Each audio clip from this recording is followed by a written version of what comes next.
দেখো, নিজের দেশে মানে নিজের গ্রামে দুর্গাপূজা হচ্ছে, আর আমি এখানে ব্যাঙ্গালোরে বসে বসে কিরকম একটা জানি আফসোস ফিল করছি।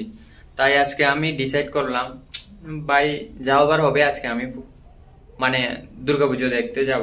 ব্যাঙ্গালোরে হয় ততটা মানে এনজয় করা যায় না। তো এই জন্য আজকে আমি যাচ্ছি ব্যাঙ্গালোর থেকে কলকাতা যাচ্ছি। আর এটা দুর্গাপূজা দেখার জন্য। কেন, আমি বিগত 3-4 বছর ধরে দুর্গাপূজা দেখতে পারছি না। ব্যাঙ্গালোরে আছি, দুর্গাপূজা দেখছি, বাট অতটা এনজয় হচ্ছে না যতটা মানে বাঙালিদের দুর্গাপূজাতে হয়। তো ওটা ফিল করার জন্য আমি কলকাতাতে যাচ্ছি। আর এখানে যে মানে পুজোটা হয় ওটা হয়, বাট ওখানে অত জমজমাট হয় না যতটা কলকাতা বা ত্রিপুরা বা আসামের সাইডে হয়। তো যাই হোক, আজকে এখন শুরু করছি। তো গাইস, মোটামুটি এখন রেডি হয়ে গেলাম। ব্যাগের একটা চেন ফেটে গেল, যাই হোক।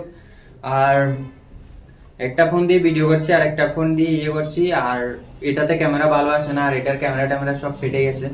যাই হোক, তো গাইস এখন আমার আমার এখন একটা চিন্তা হয়ে গেছে। যাবো তো যাবো, রুমে কেউ নেই, বাট একটা প্রবলেম, ওদেরকে খুব মিসও করবো, আর ওদেরকে একটা মানে টেনশনও রয়ে গেল ওদের জন্য। তো যাই হোক, তোমাদেরকেও সেটা দেখাই। এই যে দেখতে পাচ্ছ, একটা এখানে বসে আছে আর একটা কোথায় আমি জানি না। এই তো আরেকটা এখানে অন্ধকারের মধ্যে বসে আছে। তো ওদের জন্য আমি দেখো 3-4 দিনের খাবারের জন্য আমি একটা সয়াবিন আনলাম, সুজি আনলাম, বিস্কিট আনলাম, সাথে কিছু টমেটো দিলাম, আর ওইদিকে দেখো পাতাকপি দিয়ে রাখলাম। আর এই আমার দেখো রুমের হাল কি অবস্থা করে রাখলো ওরা। আর গাইস, এটা হলো আমার আসন মানে যেটাকে পূজা করা হয়, পূজা করে ডেলি। তো গাইস এখন মোটামুটি রেডি হয়ে গেছি। তো গাইস বর্তমানে এখন আমাকে রেল স্টেশন যেতে হবে, আর দেখা যাক কি হয়। এখন আমাকে ব্যাঙ্গালোর ম্যাজেস্টিক স্টেশনে যাব, এখান থেকে রেল টিকিট ধরবো। এবার ধীরে ধীরে আস্তে আস্তে করে যেতে হবে। তো জানি না কোনখান থেকে রেল পাবো। ব্যাঙ্গালোরের যে মৌসমটা না, এটা অন্যরকম মৌসুম, কি বলবো। এখন দেখো দিনের বেলায় দুপুর 3:30 বাজছে, আর এখনো দেখো আকাশ কিভাবে চমকাচ্ছে। আর মানে সত্যি কথা বলতে ব্যাঙ্গালোরের যে আবহাওয়াটা না, এটা সব রাজ্যের থেকে আলাদা। আর গাড়িটা নিচে পার্কিং করা আছে, যেহেতু আমি এখন নিতে পারবো না, কারণ অনেক দূর ব্যাটারি গাড়ি হবে না। তো এই জন্য আমি রেপিডো বুক করে নিলাম। রেপিডো বুক করে এখন যেতে হবে আমাকে ম্যাজেস্টিক বাস স্ট্যান্ডে, তারপর ওইখান থেকে রেল অটো করে আবার যেতে হবে আমাকে রেল স্টেশনে। তাই ওই জন্য বুকিং করে নিলাম, তারপর অটো ধরে চলে যাচ্ছি এখন রেল স্টেশনে। কেননা অটোওয়ালা আবার বাইকওয়ালাকে ঝামেলা করে, ওই জন্য রেল স্টেশনে চলে আসলাম। এখানে এসে জানতে পারি আজকে রেল যাওয়া হবে না। তারপর আমি চলে গেলাম বাস ধরতে। বাসে এখানে এসে দেখি বাসও পাই মোটামুটি খালি হওয়ার পথে। এখন রাতের অনেক সময় হয়ে গেছে, তো ওই জন্য আমি একটা বাস ধরে নিলাম। তারপর এখান থেকে আবার চেঞ্জ করে যেতে হবে। যাই হোক, তারপর বাসে বসে গেলাম সিট ধরে বসার পর এখানে দেখি আর একটু বাইরের ভিউটা একটু দেখাচ্ছি। মানে নতুন ফোন নিয়েছি তো ক্যামেরাটা এত হেভি লাগছে কি বলবো।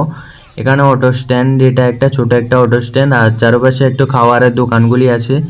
জাস্ট একটু ভিডিও ইয়েটা দেখো, বাইক এত সেরা হেভি লাগছে আমার কাছে। আর মানে কি বলবো, বাসগুলি একটার পর একটা লাইন লাগিয়ে দিয়েছে, সবগুলি একসাথে ছেড়েছে না। আর তারপর রাতে আসতে ধীরে ধীরে বাসের লাইটগুলিও বন্ধ করা শুরু হয়ে গেছে, সবাই যার যার জায়গায় বসে আছে। আর আমি এদিকে ভিডিও বানাচ্ছি, দেখো বাইরের ভিউটা পুরো ঠান্ডা একটা হাওয়া দিচ্ছে কি বলবো। আর ভাই ফ্লাইওভার উপর থেকে পুরো মানে ব্যাঙ্গালোরের পুরো ভিউটা দেখা যাচ্ছে। বিশেষ করে তো এই যে বড় বড় ফ্ল্যাটগুলি আছে না, এগুলির লাইটগুলি অনেক দূর দূর থেকেও চমকাচ্ছে। আর সাথে এই যে ফ্লাইওভারের উপর দিয়ে গাড়িগুলি যাচ্ছে না, পুরো মানে কি একটা যেমন খেলনার পুতুল যেন দূরছে ওই রকম মানে কুকুর বিলাস যেরকম ইয়ে করে ওই রকম লাগছে এক ধরনের। মানে কি একটা ইমোশনাল ব্যাপার। যাই হোক, এরপরে ধীরে ধীরে আর চলে আসলাম মেইন লোকেশনে। তারপর আসার পর আস্তে আস্তে বাস থেকে নেমেই দেখলাম একটা ঘোড়ার গাড়ি, আর সেটা দাঁড়িয়েছে রাস্তার মাঝখানে। তারপর ছুটে চললাম ওই যেখানে যাওয়ার কথা ছিল সেখানে যাচ্ছি। কেউ আছে কেউ যাচ্ছে, ওদের পিছনে ফলো করতে করতে মেন জায়গায় যাচ্ছিলাম। কিন্তু এখানে দেখি রাস্তার মাঝখানে পুরো মানে ট্রাফিক জমে আছে, গাড়িগুলি এদিকেও যাচ্ছে না ওইদিকেও যাচ্ছে না, কি একটা পুরো মানে কি বলবো, এদিকে ঘোড়ার গাড়ি দৌড়ছে, এদিকে পুলিশ দৌড়ছে, ওইদিকে মানুষ দৌড়ছে, ওইদিকে সাইকেল দৌড়ছে, এভাবে চলছে এখানের রাস্তাঘাট সব। এরপরে দেখতে দেখতে চলে আসলাম সেই মহলের সামনে যেখানে আসতে চেয়েছিলাম। আর রাস্তার এক পাশে দেখি একটা পুতুল হাত নাড়াচ্ছে, মানে ওকে কিছু দেওয়ার জন্য হয়তো। যাই হোক, আমার কাছে ক্যাশ টাকা ছিল না, ওই জন্য দিতে পারেনি। তারপর ওই যে মানুষ আসছে যাচ্ছে ওদের পিছনে ঘুরতে ঘুরতে চলে আসলাম মেইন গেটে। মেইন গেটে এসো আমি কি বলবো, মানে একটু সময়ের অভাবের জন্য গেটটা ক্লোজ হয়ে গেল। তারপর একটু ভিডিও টিডিও ফটো টটো তুলে তারপর একটু মানে কি বলবো ইমোশনালটা কি করব, কারণ পরে আবার কখন আসবো তো জানি না। কারণ রাতের বেলায় যে এখানে লাইটটা ওটাই দেখার জন্য এসেছিলাম, তা হয়নি। আর এখানে দেখো পুলিশ কিভাবে ডান্ডা নিয়ে ঘুরছে, মানে একটু এদিক ওদিক হলে তোমাকে সেই লেভেলের পিটা পিটবে। আর এইদিকে ঘোড়ার গাড়িগুলি সব লাইনে দাঁড়িয়ে আছে মানুষজন নেওয়া আসা যাওয়ার জন্য। আর এখানে যে এখন যে যারাই আসছে সবাই বাইরে দেখে এভাবে দাঁড়িয়ে দাঁড়িয়ে লাইন ধরে দেখছে, কেউই জানে না যে টাইমিংটা। তো যাই হোক, এখন আর বাস ট্রেন কিছুই পাবো না। আর রাতের বেলা এখানে কারোর সাথে মানে কথাও বেশি বলা যাবে না, কেন নতুন জায়গায় আসলাম। আর দ্বিতীয়ত টাইমও অনেক হয়ে গেছে, যার জন্য হোটেলেও ধরতে পারিনি, ওই জন্য আমাকে এখন এখানে ওয়েট করতে হবে। দেখা যাক কতটুকু এখানে থাকতে দেয় পুলিশ, না হলে অন্য জায়গায় চলে যেতে হবে। তারপর একটা জিনিস দেখলাম যেটা তোমাদেরকে দেখালাম, ওই দেখো রাতের এখন বাজছে একটা, এখনও ঘোড়ার গাড়িগুলি কিভাবে দূরছে। দূরতে দূরতে দেখি আমিও চলে আসলাম একটা বাস স্ট্যান্ডে। আর এই বাস স্ট্যান্ডে এসেও শান্তি নেই, এখানেও ওই সাইডে পুলিশ মানুষগুলিকে তাড়ানোর চেষ্টা করছে, মানে এখানে যাতে কোনো ঝামেলা নয়। একটা ছেলে আমার সাথে মানে কিভাবে ঘুমিয়েছে দেখো, মানে দেখাতে পারছি না, ক্যামেরাটা পুরো ঘুমাতে পারেনি। তারপর আমিও মুখে নাকে আমার মাস্কটা লাগিয়ে আমিও ঘুমানোর চেষ্টা করছি। যাই হোক, সকালের অপেক্ষা সকাল হতেই ভাই এমন ভিউ আমি আর কখনো দেখিনি। সিধা আমি চলে আসলাম এখানে রাজমহলের সামনে। আর এসে দেখি এখানে বড় বড় নেতাদের ছবি লাগানো আছে পোস্টার।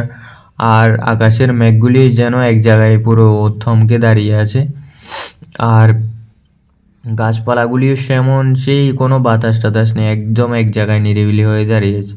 আর এদিকে দেখছি ভাই যে মানে ঘোড়ার যে ট্রেনারগুলি, ওরা ঘোড়াকে ট্রেনার করে নিয়ে যাচ্ছে হয়তো রাজমহলের ভিতরে বা কোনো কিছু হবে, আমি এতটুকু জানি না। যদিও যতটুকু আন্দাজ আমার মনে হয় ওরা কোনো রেস করে এসেছে, এখন ওরা মহলের ভিতরে যাবে।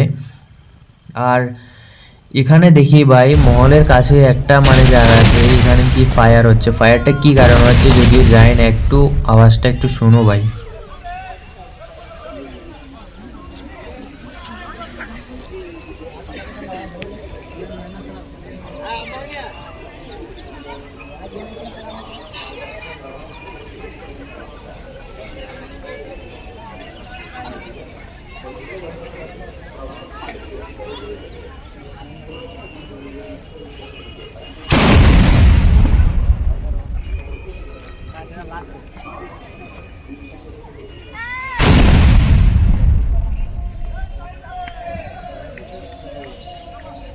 তারপর টিকিট ধরার জন্য লাইনে দাঁড়িয়ে গেলাম, টিকিট লাইনে। তারপর টিকিটটা নিয়ে চলে গেলাম ভিতরে। ওর ভিতরে দেখি আমার সামনে এক দল মেয়ে, ওরাও ছুটে চলছে দেখার জন্য। তারপর ছেলে মেয়ে সবাই দেখি আসছে, বুড়ো থেকে শুরু করে জওয়ান সবাই যাচ্ছে। তারপর এই যে ভিউটা দেখো ভাই, এত সুন্দর ভিউ, মানে আনএক্সপেক্টেড, মানে আমার জীবনেই প্রথমবার এইরকম একটা মলের ভিতরে, তাও ফোন নিয়ে এভাবে ভিডিও করছি। আর তাও আমার নতুন ফোন। যাই হোক, দেখো এখন ভিউটা কেমন, পুরো আকাশ চমচম করছে। ওর সাথে এখানে নিচে ফুল বাগান আছে, যেটা এখনও ফোকাস এতটা হচ্ছে না, তাইও যতটুকু পারছি দেখানোর চেষ্টা করছি। এখানে কি দেখো, এটা পুরোটা গোলাপ ফুল বাগান। আর এদিকে ওটা হলো পুরো রাজমহল, আর এটা হলো মাইসুরে। আর ভিতরে আসার পর ভাই কি বলবো, পুরো ইয়েটা মানে যেন স্বর্ণ দিয়ে তৈরি, এত গোল্ড গোল্ড হয়ে রয়েছে। আর মানে এই ভিতরের জায়গাটাতে অ্যালাউ নেই, না হলে 2-3টা ফটো কি তুলতাম। এখানে পুরো বাউন্ডারি দেওয়া আছে, আর বাইরে থেকে তোমাকে দেখতে হবে। আর এখানে বিশেষ করে যে জিনিসটা আমার ভালো লাগলো সেটা হলো তুমি ফটো ভিডিও করতে পারবে, কোনো সমস্যা নাই।